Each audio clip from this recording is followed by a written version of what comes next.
नमस्कार, स्वागत है आप सभी का। दिल्ली की तमाम खबरों को लेकर मैं हाजिर हूं कृतिका। दिल्ली पुलिस ने मेवाती गैंग के गिरोह के सदस्य को नुह मेवात से गिरफ्तार किया, जो गाड़ियों को लूट और चोरी करते थे। दिल्ली पुलिस की एटीएस टीम ने मेवाती गैंग के शख्स को पकड़ा। गैंग के लोगों ने पिछले 2 सालों से गाड़ियों की चोरियां की और अब जाकर गिरोह का सदस्य गिरफ्तार हुआ है।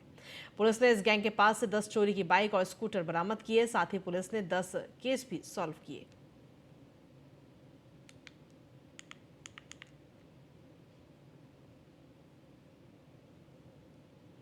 वेस्ट दिल्ली में भी कंझावला जैसा कांड सामने आया। जानलेवा कोशिश सीसीटीवी में कैद हो गई। पूरा मामला वेस्ट दिल्ली के राजौरी गार्डन इलाके का है, जहां कार सवार ने युवक को टक्कर मार दी तो वहीं कार के बोनट पर युवक को आधा किलोमीटर तक घसीटा। कंझावला मामला भी शांत भी नहीं हुआ और फिर एक बार राजधानी दिल्ली में जानलेवा हरकत सीसीटीवी में कैद हो गई।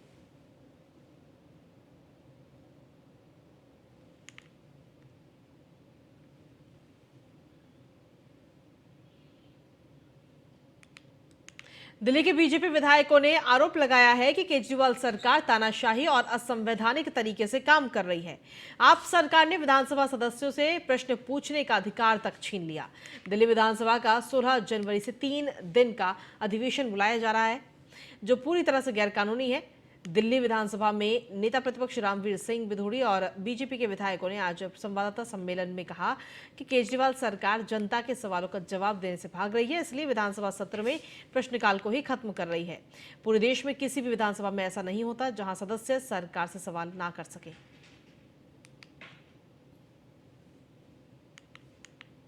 एक साल में दिल्ली विधानसभा का बजट सेशन भी होगा, मानसून सेशन भी होगा और विंटर सेशन भी होगा। बड़ी हैरानी की बात है कि जो 3 दिन के लिए सत्र बुलाया गया है, इसमें ना तो क्वेश्चन रखा गया है। हम अरविंद केजरीवाल से पूछना चाहते हैं कि जो विधायकों का संवैधानिक अधिकार है, संविधान ने दिया है कि जब सत्र होगा तो उसमें क्वेश्चन ओवर मस्ट है। क्वेश्चन ओवर नहीं रखा गया है। मैं दिल्ली विधानसभा के स्पीकर से मांग करता हूं कि ये सेशन 3 दिन से बढ़ाकर कम से कम 10 दिन तक किया जाए।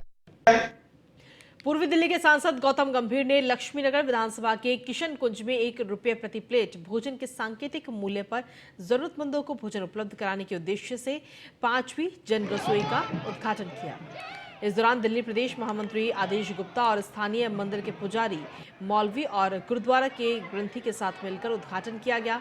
इस मौके पर विधायक अभय वर्मा ने के अलावा कई बीजेपी पार्षद और स्थानीय बीजेपी नेता और कार्यकर्ता मौजूद रहे।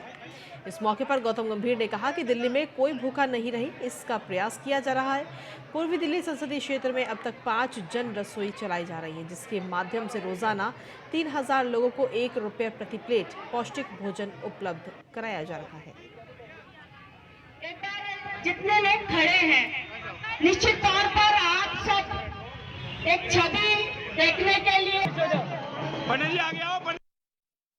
हमने इसका उद्घाटन करवाया है। जो हमारे प्रधानमंत्री जी का सपना है, सबका साथ, सबका विकास, सबका विश्वास। हमारे यहाँ पर मंदिर के जो पुजारी हैं, जो गुरुद्वारे के ग्रंथी हैं और जो हमारे यहाँ मस्जिद है उनके मौलवी हैं, इन तीनों ने इस जन रसोई का उद्घाटन किया और मुझे पूरा विश्वास है कि लोग यहाँ पर आएंगे और यहाँ पर इस जन रसोई का पूरा लाभ उठाएंगे। सर, आज जो रसोई खुली है, ₹1 इसका दाम रखा है, कितना ज़्यादा महत्वपूर्ण रखता है ये ₹1 लोगों को? देखिए, ये ₹1 इसलिए रखा गया है कि लोग यहाँ पर आके सम्मान के साथ खाना खा सकें, सर ऊंचा करके खाना खा सकें, क्योंकि मेरे लिए सबसे ज़्यादा ज़रूरी ये है कि किसी व्यक्ति का सम्मान, उसका आत्मसम्मान सबसे ज़्यादा ज़रूरी है। अगर आप किसी को मुफ्त देते हैं तो उसको ये लगने लगता है कि शायद आप उस पर कोई रहम कर रहे हैं, लेकिन अगर यहाँ पर आके चाहे छोटा बच्चा हो चाहे कोई भी ₹1 डालता है तो फिर उसको लगता है वो अपने हक से खाना खा रहे हैं। और हमारे लिए किसी भी व्यक्ति का आत्मसम्मान सबसे ज़्यादा ज़रूरी है। ये जन रसोई की कड़ी में ये 5वां है, तो क्या आगे भी इसको जारी रखेंगे? देखिए, कोशिश यही है कि जितने ज़्यादा से ज़्यादा लोगों को हम खाना खिला सकते हैं, क्योंकि सबसे कोई अगर पुण्य का काम है वो ये है कि कोई भी व्यक्ति दिल्ली में भूखा ना सोए, यही हमारा लक्ष्य है। और अगर व्यक्ति यहाँ पर भूखा नहीं सोता, एक वक्त का उसको अच्छा खाना मिलता है, ऐसा खाना मिलता है जो मैं अपने घर में खाता हूँ, जो मैं यहाँ पर आके खा सकता हूँ, उससे बेहतर क्या चीज़ हो सकती है। पूर्वी दिल्ली के मधुविहार थाना इलाके में गांजा बेचने से मना करने पर तस्करों ने 17 साल के लड़के को चाकुओं से गोद दिया, जिससे लड़की की मौत हो गई। पूर्वी दिल्ली के मधुविहार थाना पुलिस ने शव को पोस्टमार्टम के लिए भेज दिया है।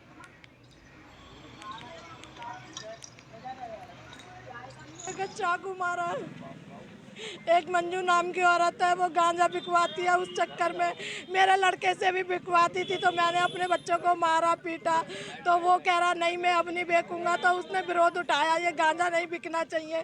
अब वो विरोध उठाती थी, एक बार उसको मारा पीटा और उसको जो है 7-8 लड़कों ने पहले भी मारा था। मैंने की बेटा कोई बात नहीं, रहने दे, मारा है तो कोई बात नहीं, तू काम पे ध्यान दे। फिर वो घर में रहने लगा था। फिर उसके बाद में वो फिर फ़ोन कर करके उसको बुलाया, वो चला गया। फिर उसके ये लड़कों से कह के आज उस पर चाकू मरवा दिया। वो कहता था मेरी मम्मी मना करती है, मैं गांजा नहीं बेचूंगा। वो ये मना करती थी, ये लोग मानते नहीं थे। फिर उसको कि ये मना करता है, या खुद भी नहीं बेचता ना बेचने देता है, तो मेरे बच्चे का आज मर्डर कर दिया, बुरी तरीके से मारा। मैं सोहिब सिद्ध और एक का नाम है राहुल, एक का नाम है शहजाद, एक का नाम है लैला।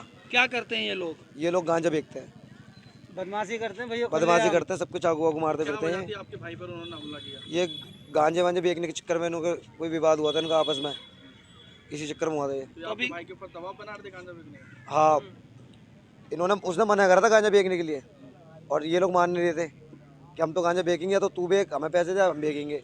चाकू मारा।